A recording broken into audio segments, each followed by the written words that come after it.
मंडळी नमस्कार.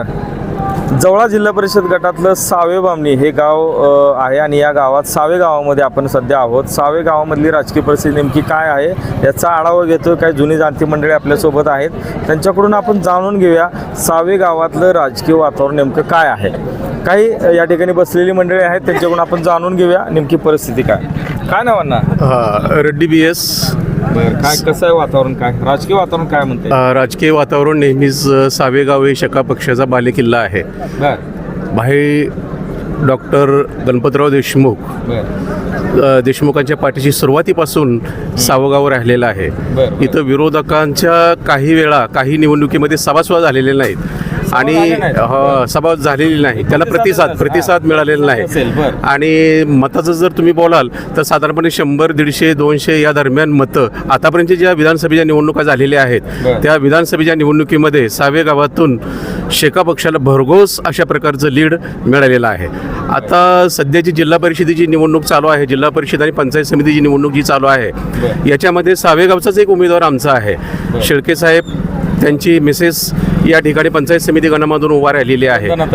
वंदनाताई शेळके या उभा राहिलेल्या आहेत आणि त्यांना फुल सपोर्ट त्यांनाही आणि जिल्हा परिषद गटातून जे उमेदवार उभे राहिले साळुंके पाटील यांना फुल सपोर्ट सावे गावातून मिळणार आहे.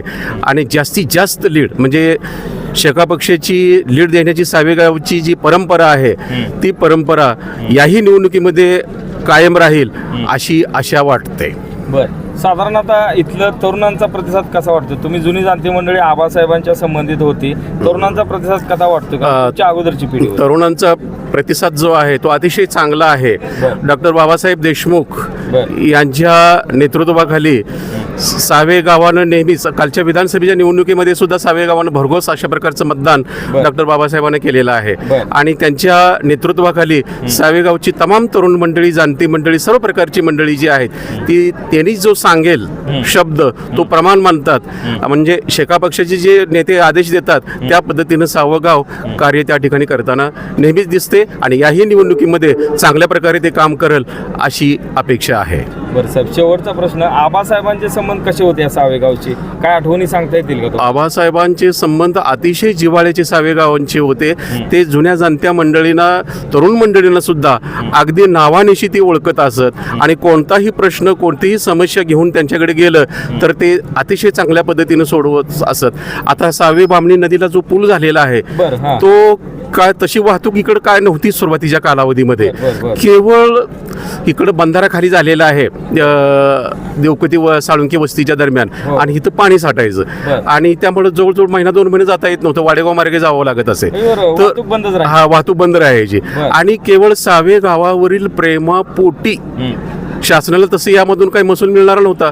सावे गावाच्या प्रेमापोटी त्यांनी तो पूल जो आहे तो मंजूर केलेला आहे आणि तो चालू आहे आणि त्याचा फायदा आम्ही सर्व मंडळी त्या ठिकाणी घेताना दिसतोय. आता वाहतूक वाढली तो भाग वेगळा, पण ज्यावेळी 2000 सालामध्ये तो मंजूर झाला आणि कार्यान्वित झाला त्यावेळी शासनाला त्याचा महसूल फारसा नव्हता, पण गावाच्या प्रेमापोटी तो पूल मिळाला म्हणजे सार्वजनिक काम झालं आणि त्याचा फायदा सगळ्यांना झाला. बरोबर. साधारणतः बाबासाहेबांचं काम कसं आहे विद्यमान आमदारांचं.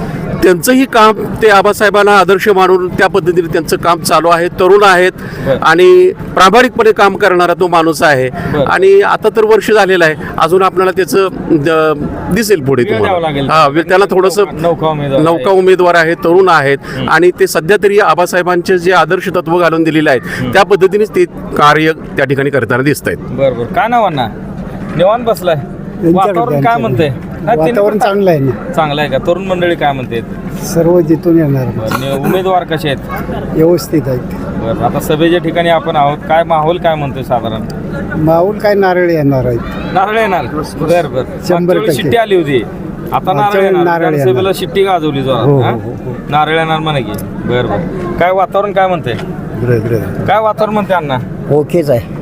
ओके, एकदम ओके. एकदम ओके. आता ओकेवाल्यांचे पण उमेदवार आहेत की. नाही देशमुखच येणार आहे. देशमुख येणार.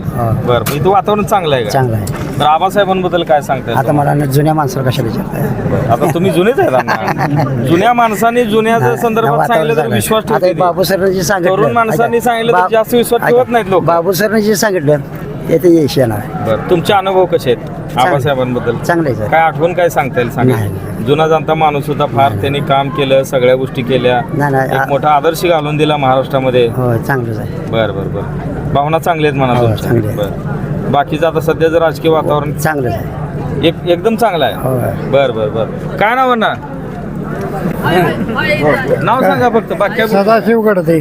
बर बर, कसं आहे वातावरण? चांगलं आहे वातावरण. शेकाप काय राजकीय वातावरण काय म्हणते मग? शेकापलाच राहणार सगळं. शेकाप राहणार, काय भानगड आहे? शेकापच म्हणतात सगळे. पहिल्यापासूनच आहे शेकाप. गाव दापूर शेकाप आहे. बाकीच्यांचं काही चालत नाही का इथं? नाही बाकीच्याने काही तर भानगडीत पडायचं नाही इकडे. यायचं नाही. वाचणं होऊ देत नव्हती इथं मास्क नव्हू देत नव्हती, सभा वगैरे तर व्हायचा विषय नाही. बर, काय गर्दी बिर्दी जमते का बाकीच्यांना? काय अशी गर्दी जमल का आता? येतच नाही ती कोण. येतच नाही ती. भाषण नसलं ती इथे भाषण असलं येणार नाही. येणारच नाही ती. बरं, काय म्हणते ती? ऐकायला पण त्यांना नदी अलीकडे येऊ देत नाही ती. काय सांगताय? ए? बरं, नदीवरचा पूल आबासाहेबांनी बांधला, होय. सरांनी जसं सांगितलं. होय. मोठं काम केलंय त्यांनी, होय. बरोबर आहे. आणि या भागातले अनेक प्रश्न मार्गी लावले. आमदारांबद्दल काय मत आहे तुमचं? चांगलंच आहे. वारसा चालू देत चांगला असं वाटतंय का आबासाहेबांचा? होय. बर बर बर, एकंदरीत वातावरण चांगलं चांगलं आहे. बर. आपण सांगूला पॉलिटिक्स हे यूट्यूब चॅनल जर पहिल्यांदा पाहत असाल तर नक्की सबस्क्राईब करा आणि तालुक्यातील प्रत्येक बातम्या, ताज्या घडामोडी काही क्षणात जाणून घ्या.